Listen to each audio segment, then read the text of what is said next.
Hello everyone, आप सब कैसे हैं। मैं उम्मीद करता हूं कि बहुत अच्छे होंगे और अपनी पढ़ाई को बहुत अच्छे से कर रहे होंगे। मैं आकाश कुमार बढ़ाना आईसीटी वर्चुअल क्लासरूम में आपका बहुत बहुत स्वागत करता हूं मेरे प्यारे बच्चों। जैसा आपको पता है कि 12th क्लास है और हम लोग देख रहे हैं आपका ह्यूमन ज्योग्राफी, और ह्यूमन ज्योग्राफी में हम लोग बात करेंगे चैप्टर नंबर 3 की जनसंख्या आपके संगठन को। हम लोग इसको देखेंगे। मानव विकास के जो सारे आपके मोस्ट इंपोर्टेंट जो आपके नोट्स थे और जो आपके क्वेश्चन थे, हम उनको देख चुके हैं। आज हम लोग बात करने वाले हैं आपके जनसंख्या आपके संगठन के। तो जनसंख्या संगठन में हम लोग 2-3 प्रश्न को जो तो आपके ऑप्शनल हैं हम उनको देखेंगे। उसके बाद हम लोग शॉर्ट क्वेश्चन से साथ आपका लॉन्ग क्वेश्चन की तरफ आपका बढ़ते चले जाएंगे। कुछ क्वेश्चन मैं आपको बता देता हूं जो आपको घर से करने होते हैं। जैसे आपका बहुत लंबा होता है, आप उसको बुक में से आप लोग टिक करके उसको अपना फिलअप कर सकते हैं। क्लियर है? तो ज्यादा समय लेते हुए हम चलते हैं सीधा डिजिटल बोर्ड की तरफ। ध्यान दीजिए आप लोग, जो चैप्टर है आज आपका, इसको ध्यान देना है। देखिए क्या है, समझिए थोड़ा सा, और बड़ा ही महत्वपूर्ण होने वाला है ये आपके लिए। तो याद देखिए, सबसे पहले आप पार्ट 3 है जनसंख्या संगठन, और इसमें ही पहला ऑप्शनल जो क्वेश्चन है उसको देखिएगा।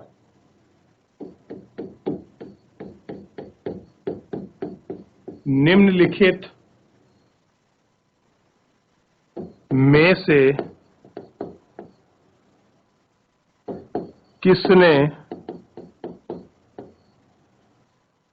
संयुक्त अरब अमीरात के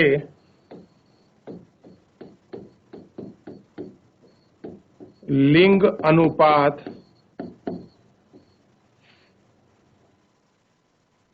को कम किया है? प्रश्न को समझिए, ये तो ऑप्शनल है। अगर सीधा ही आपसे प्रश्न पूछ ले तो इसका आंसर तो वो भी आपको पता होना चाहिए। पहले देख लीजिए, पुरुष कामकाजी आबादी का चयन या चयनात्मक प्रवास। पहला। दूसरा देखिए,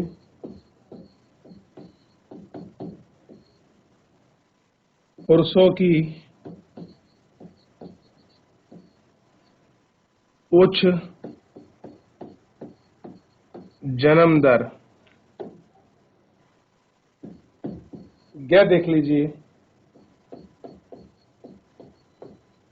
महिलाओं की कम जन्म दर, और इसी में लास्ट ऑप्शन देख लीजिए आप लोग, क्या है? महिलाओं का उच्च प्रवास की महिलाओं का उच्च प्रवास। ध्यान देना है इसमें। क्या होगा इसका ऑप्शन, सोच कर देखिए। निम्नलिखित में से किसने संयुक्त अरब अमीरात के लिंगानुपात को कम किया है?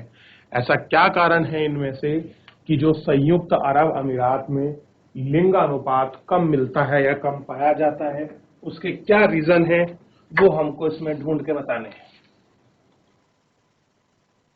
बताइए।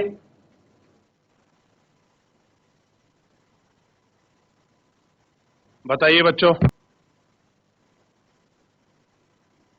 ध्यान दीजिए आप लोग, और इसके आंसर को बताना है।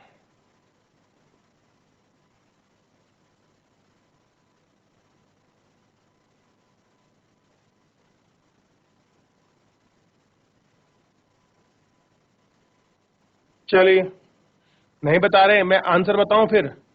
इसमें होगा पहला आंसर, पुरुष कामकाजी आबादी आबादी का चयनात्मक प्रवास। ये होगा इसका आंसर।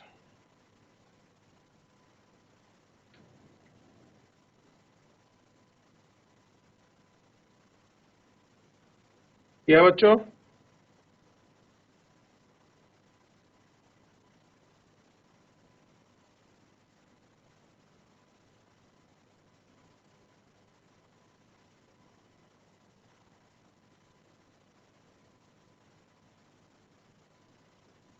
हो गया? कॉपी करें फिर आगे बढ़ेंगे। चलिए अगले ऑप्शन की तरफ बढ़ते हैं। देखिए, क्वेश्चन नंबर 2 है इसमें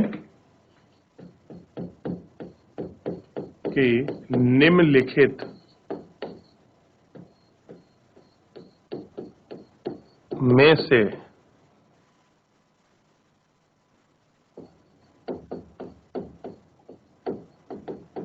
कौन सा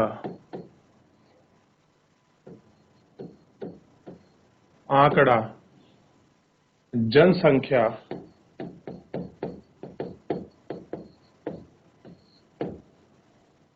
जनसंख्या के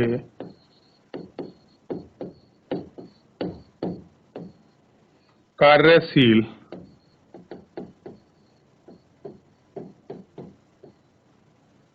आयु वर्ग का प्रतिनिधित्व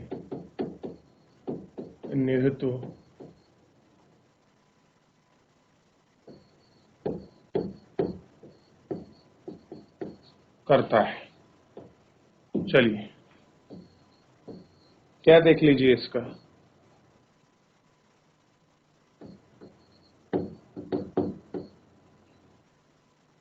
15 से 65 वर्ष, दूसरा ऑप्शन देख लीजिए इसमें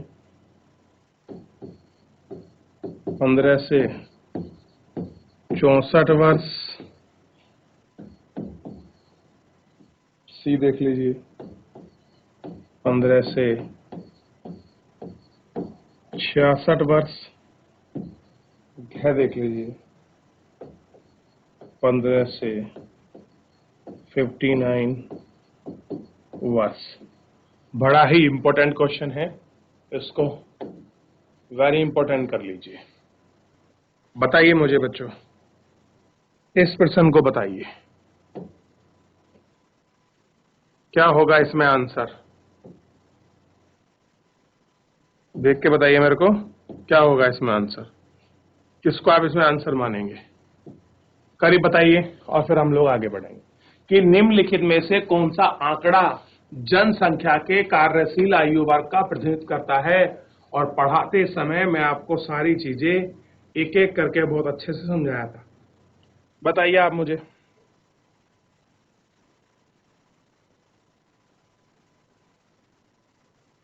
जैसे ही आप बताएंगे मैं आगे बढ़ चलूंगा, ठीक है।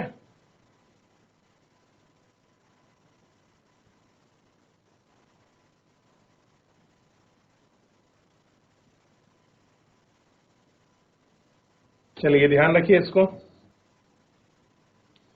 चलिए इसका आंसर देखिए। मैंने बताया था कि कार्यशील जनसंख्या 15 से लेके 59 वर्ष की आयु के बीच को हम लोग क्या कहते हैं, कार्यशील जनसंख्या कहते हैं। लिखिए इसको।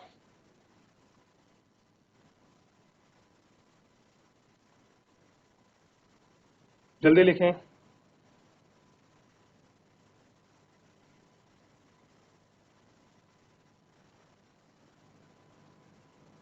कर लिया बच्चों?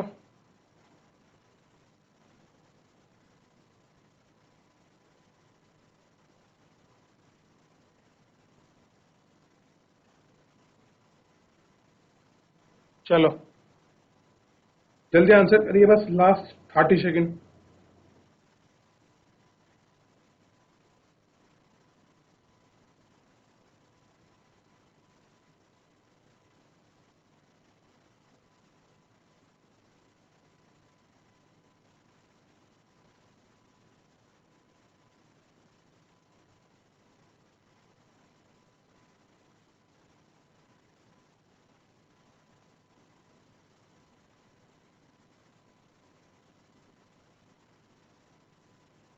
चलो बच्चों,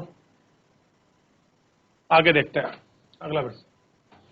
ये दो ऑप्शन थे और अगला जो प्रश्न है बड़ा ही महत्वपूर्ण होने वाला है। ये ऑप्शन नहीं है, ऑप्शनल। जनसंख्या संरचना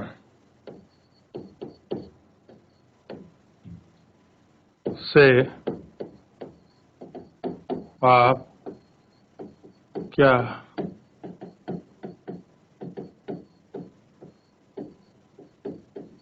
समझते हैं?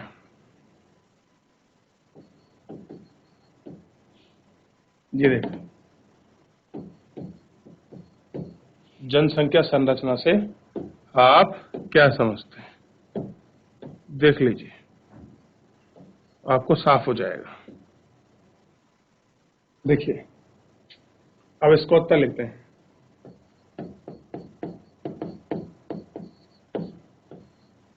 जनसंख्या संरचना से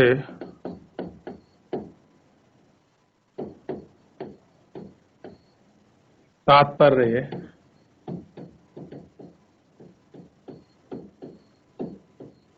किसी देश की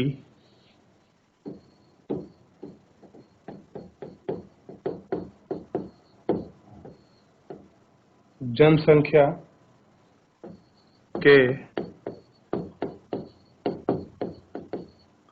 विशिष्ट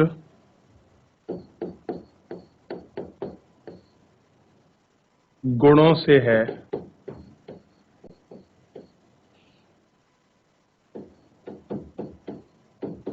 जैसे कि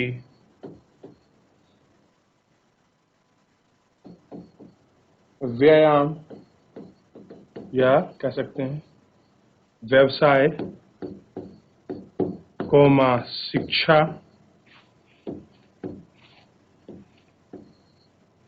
शिक्षा,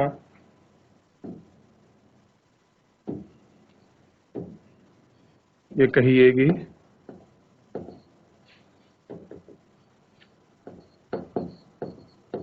जीवन प्रत्याशा, लिंग, स्थान या निवास आदि। निवास इत्यादि। इन आंकड़ों की तुलना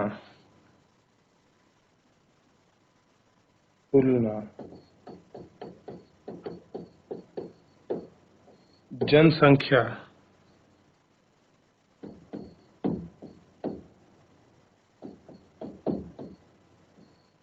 पिरामिड के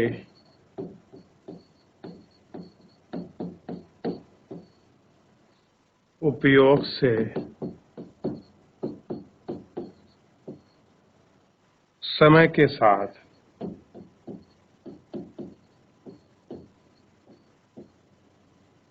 की जाती है।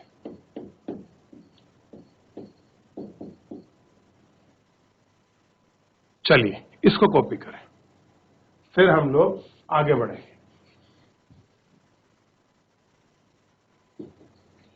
करिए इसको कॉपी।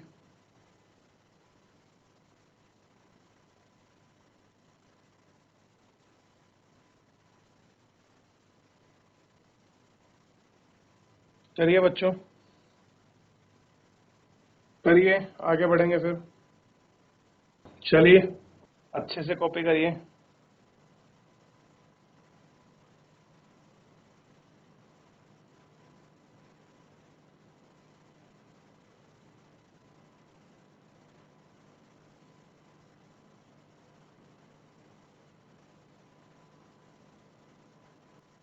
लिख लिया बच्चों? लिखते चलिए, कोई भी डाउट बने मुझसे पूछ लीजिए आप।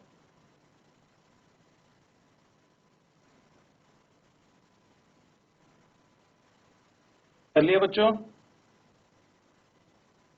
चलिए आगे बढ़ते हैं और एक एक करके हम इन सारी चीजों को हम लोग देख लेते हैं।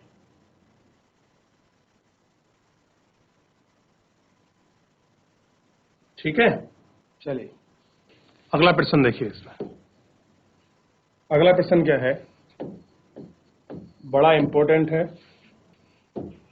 क्वेश्चन है,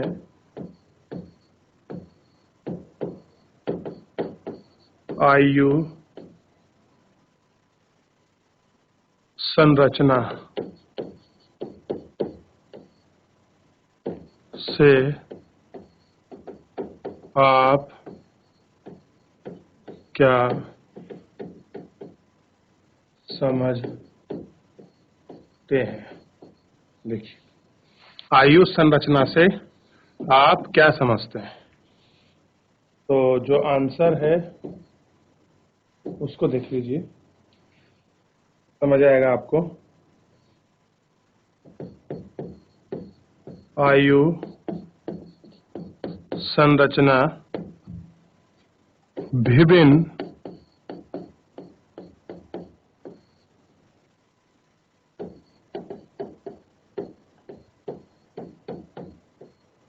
आयु वर्ग के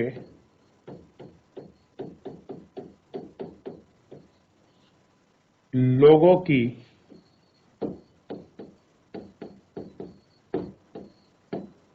संख्या का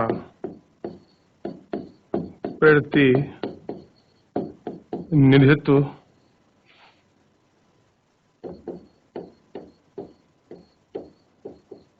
करती है। आयु संरचना का महत्व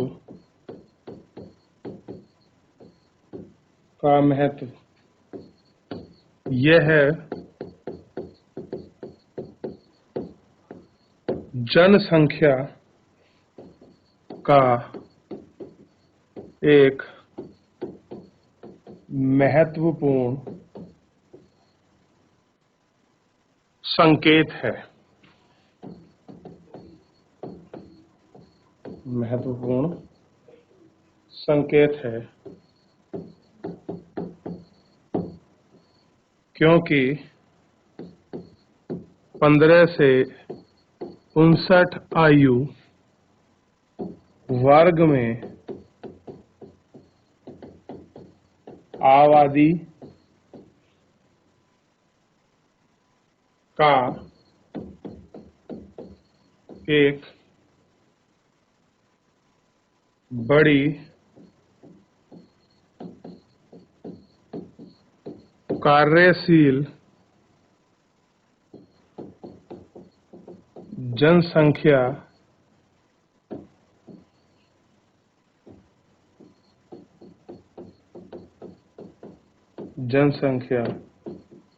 को इंगित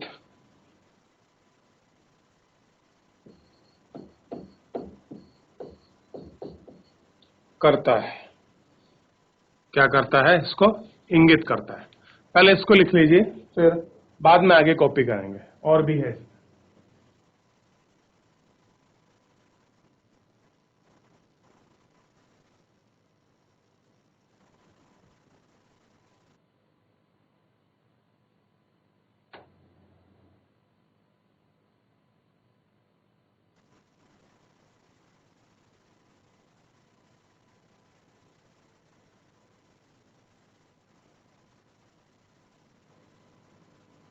अभी इसमें और बहुत सारा पार्ट बचा हुआ है। देखिए, वो कार्यशील जनसंख्या का नंबर देखिए यहाँ भी आया है, इसको ध्यान रखिए आप लोग। इस कार्यशील जनसंख्या का नंबर कहाँ पर फ्लक्चुएट हो रहा है, ये समझना है।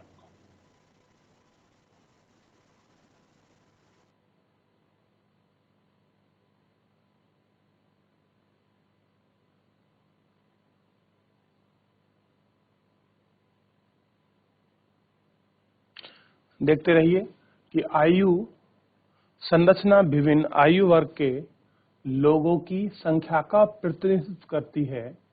आयु संरचना का महत्व यह है, जनसंख्या एक महत्वपूर्ण संकेत है। संकेत के ऊपर हिंदी आएगी। संकेत है क्योंकि 15 से 59 वर्ष की आयु में अवधि में एक बड़ी कार्यशील जनसंख्या इंगित करता है।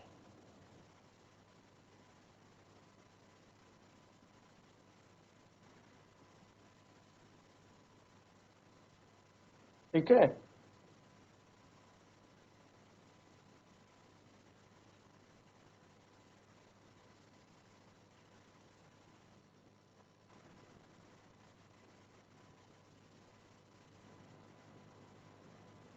करिए, लास्ट लाइन कॉपी करिए, फिर आगे बढ़ रहे हैं। बस 30 सेकंड आपके पास शेष है आगे की तरफ के लिए।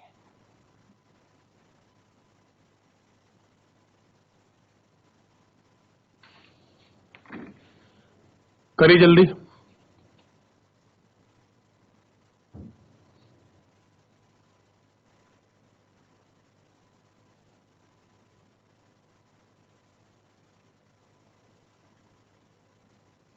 कर लिया। देखिए इसमें क्या बचा है आगे। 60 वर्ष से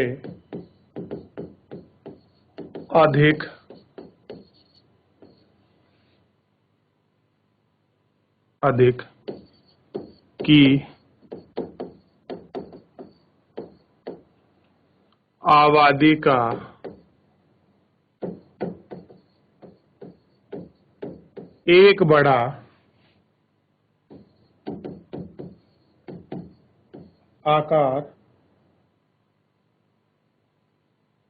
आबादी का एक बड़ा आकार नहीं कह सकता, ये कह लीजिए अनुपात।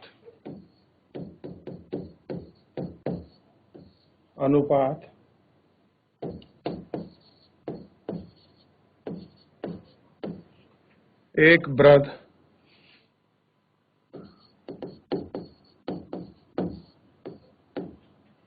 आबादी का प्रतिनिधित्व करता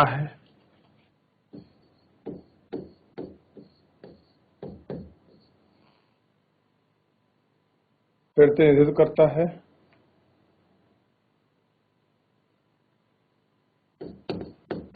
जिसे स्वास्थ्य सुविधा या स्वास्थ्य सुविधाओं पर अधिक खर्च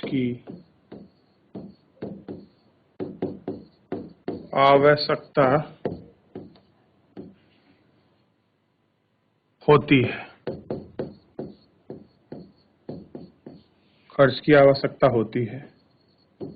युवा आबादी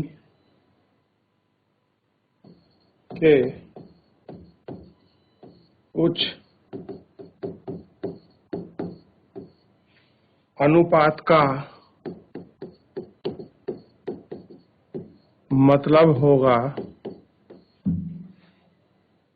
कि इस क्षेत्र में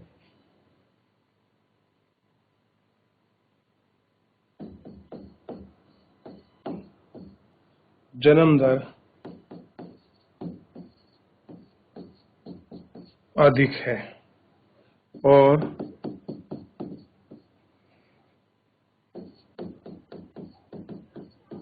जनसंख्या युवा है। लिखिए इसको, फिर आगे बढ़ेंगे।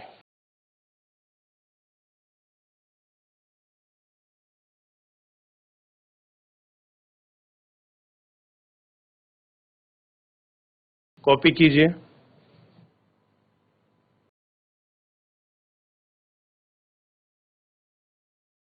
इसको अच्छे से, और आपको पता लगेगा कि कौन सी जनसंख्या कार्यशील जनसंख्या है। तो 15 से लेके 59 वर्ष 60 वर्ष से ऊपर क्या हो जाएगी वो जनसंख्या?